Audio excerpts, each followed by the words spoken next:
Naomi Wolf, author, journalist, and activist, thank you for sitting down with RT today. It's always a pleasure, Marina. My first question for you. Recently, U.S. Defense Secretary Leon Panetta announced and ordered Pentagon officials to begin monitoring major news stations in the U.S. to see if any media outlets are disclosing classified information. As a journalist and as an American, what is your take on this?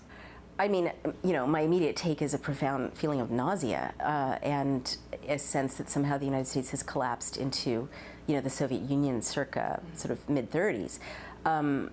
This is horribly foreseeable, but I can't believe it's come to this. The Bush administration began this trajectory sort of 7 or 8 years ago by saying, okay, we're going to start to reactivate the Espionage Act. And they threatened to go after the New York Times, you may remember, when they broke the SWIFT banking story about how, at that time it seemed so quaint, how the government was monitoring people's private financial transactions. But what's so dangerous, what I've been warning people about for years, is that journalists' job is to publish classified information. Journalists, like, first of all, this is a White House, now 2 White Houses, Obama's and Bush's, which is systematically overclassifying everything, especially wrongdoing, especially anything related to what whistleblowers want to release, especially you know, torture that they've engaged in, methods of torture, fraud, corruption. They're classifying it. You know, I've had conversations with representatives, legal representatives of people in Guantanamo, who tell me that they can't tell me how their clients have been tortured because it's classified, and they would get in trouble because of the way the government is overclassifying. It's not national security information. It's the government using classification as a way of protecting its own corruption and fraud. But what's so scary about this is that anyone who's a journalist who tells the truth, and there's nothing wrong with this, it's journalists doing their jobs, will say, and I said this when Julian Assange was arrested, that up and down the Eastern Seaboard, in dinner parties and cocktail parties of the elite media stream, all we do all day long is talk about classified information and trade classified information, share classified information, and kind of show off when we have classified information because it means we're being effective at our jobs. That's not the same as leaking it. I do agree that someone who actually leaks classified information knows that they're breaking a law.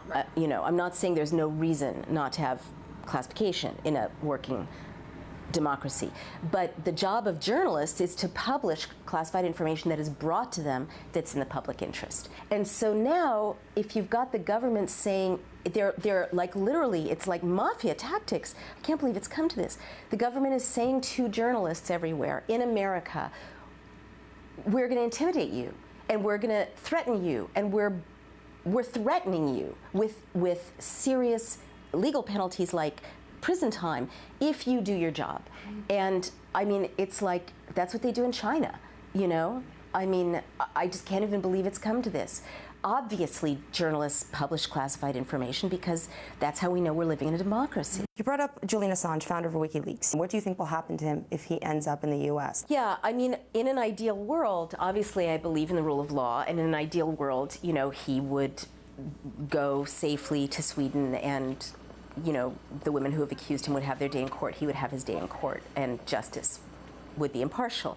I don't think that's what's happening in his case. I think that it's a global kind of manhunt to punish and silence a whistleblower, a publisher, again, not a leaker, a publisher. A publisher. A publisher. I really want to stress this. Bradley Manning leaked the material, allegedly, you know, and so he has to deal with whatever he's going to deal with. You see Julian Assange as the publisher. He is the publisher. Like the New York Times, exactly. Similar to that. Exactly.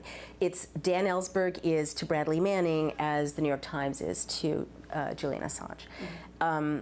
And so I think that there's no way that he can have an impartial trial in Sweden, but quite apart from that, I'm very concerned that there's sort of meta-national pressure on Britain and on Sweden by the U.S., and there's some evidence of this. Andrew Krieg, who's a really good investigative citizen journalist, has documented a lot of this evidence that demonstrates that the intent is to extradite Assange to the U.S. and then have him be the highest profile, journalist in Guantanamo. And, where do you go from there?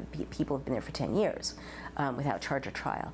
And I think that that's not just to silence him. Again, I think it's also to send a message to anyone else who might leak, compromising or embarrassing or problematic material about the United States government. Earlier this year, you threw your support behind a class action lawsuit filed against U.S. President Barack Obama and his defense secretary over the National Defense Authorization Act. When you were reporting about that bill, you said it, quote, included powers that could bring the authorities of Guantanamo to America's courthouses, streets, and backyards. In May, a judge suspended Section 1021 of the NDAA.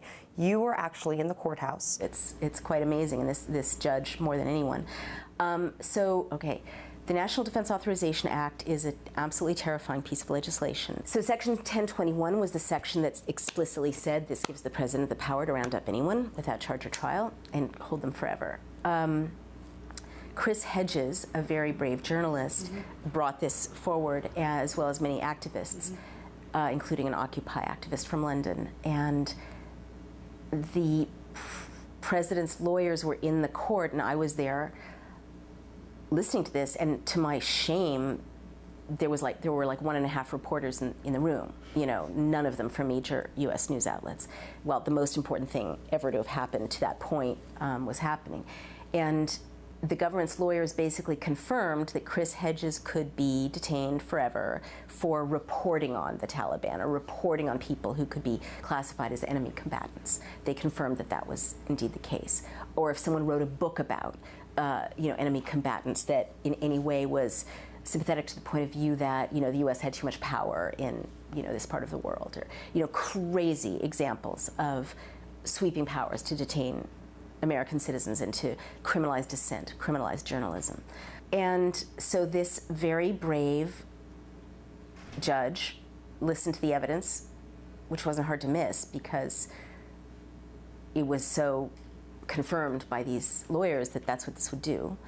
And she suspended that part of it, and so saved, the Constitution, where the Due Process Clause is, which guarantees everyone in America the right to a trial. I still can't understand why this story, specifically the NDAA, has not been a bigger story in mainstream media in the U.S. This was a huge issue. Huge. And this bill was signed into law when people are celebrating New Year's Eve. New Year's Eve. And then nobody heard about it on mainstream media. Why do you think that is? Marina, I want to ask you that. When you talk to journalists, because I have friends who are journalists, senior people who are running major news sites and opinion sites, I would say, did you know that the Due Process Clause was suspended on New Year's Eve? And they're like, what? No, surely not.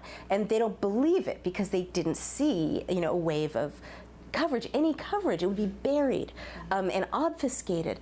And no one's giving these people orders to not cover it. I was listening to these historic arguments of the American president's lawyers saying, yes, we have the right to round up journalists, that journalist, we have the right to hold him forever.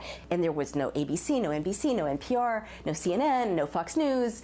Nobody was there, And the best explanation I have is denial, like maybe it's such a huge story that no one can really believe this is really happening, so we can't cover it. But I do think that what we're seeing right now, and I predicted this would happen in November of last year, is that why the violent crackdown against Occupy, why the violent criminalization of dissent, why the bullying of journalists now. I think it's linked to what we're seeing in the news right now of this huge fraud being uncovered in the banking sector. HSBC, billions of dollars in fraud, Bank of America, Wells Fargo, Barclays, Bank of England, fraud, but not like marginal fraud, but clearly systemic fraud, and I just wrote a piece about this for The Guardian, clearly systemic. Tim Geithner finds out about it in 2008. Writes an email.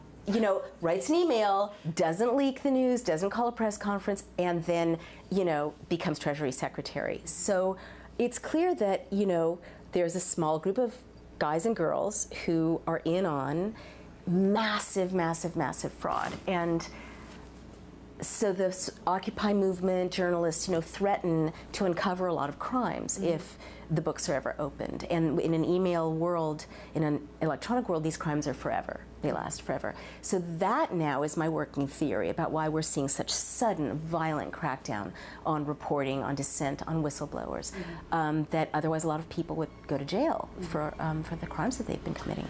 Occupy Wall Street is a movement that really raised awareness and pointed attention to the fact of money flowing from Wall Street to Washington and influencing policies. The economic problems have not gone away since the fall of 2011. They've only gotten worse. Occupy Wall Street, though, has sort of died down a bit. Why do you think that is? Well, in the fall of 2011, American citizens gathered together and spoke up and protested and occupied public spaces, and they were shot with rubber bullets. They were given, lengthy jail sentences. They were arrested for staying on the sidewalk, as I was and my partner was, lawfully obeying the law. You were arrested? Oh, yeah. I was arrested for standing on a sidewalk telling Occupy protesters what their First Amendment rights were to protest. And then we were facing 15 days in Rikers Island, which is a, violent prison. Yeah. It makes you think twice about going out to use your First Amendment rights. I mean, Occupy protesters were, maced. They were power hosed. They were beaten. They were locked up for 17 hours and, forbidden to use the bathroom. They were tortured in, as much as the civil system allows. Every activist I know assumes that their emails are monitored, their phone calls are monitored. I mean, it's just a complete sense of Big Brother is a hair's breadth away. I am frightened seeing countries like Britain sleepwalking into okaying legislation to institute this kind of surveillance. But really, in Europe, people still think they have some privacy. They can go to the march and they can go home. I'm sorry to say that when you get this matrix of surveillance plus police brutality, plus laws that, suspend due process, it's very effective at breaking down protest. Now let me flip it around and say, having studied closing societies and societies that reopened democracies, mass protest is the key to reopening democracies. Naomi Wolf, thank you very much for sitting down with our team. Thank you, Marina. Thanks.